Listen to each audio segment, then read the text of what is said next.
Dnešný sobotný podvečer je v Považskej Bystrici veľmi premenlivé počasie, pršalo, fúkal vietor, bolo slniečko chvíľočku. Napriek tomu sa to koná už 7. ročník charitatívneho športového podujatia nazvaného Vereda Night Run. Čo vás motivuje 7 rokov organizovať toto podujatie?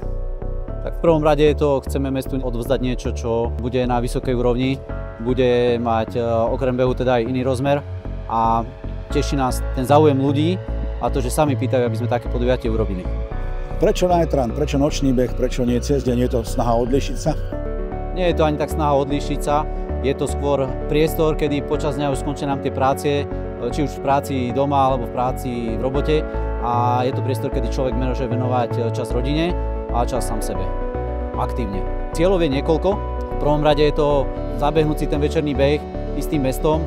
Ďalším cieľom je charitatívny rozmer, kedy 7 € zo štartovného putuje vždy pre niekoho. Tento rok je to Andrej Biernat.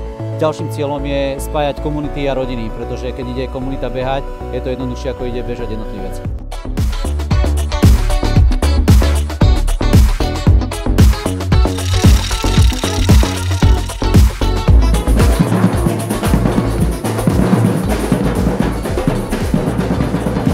Tak ahoj, máme som v telke. 2, 1.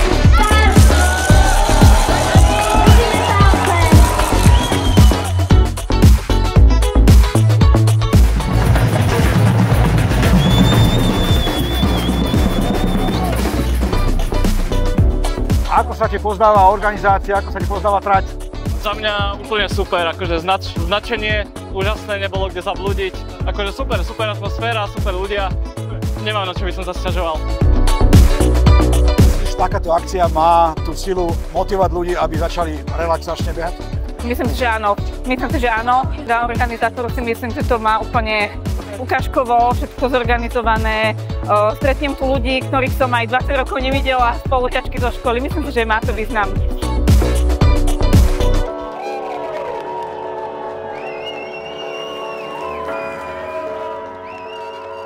Dovidenia na 8. ročníku Vereda Night Runu 2026. Dovidenia, priatelia, bolo mi veľkou cťou.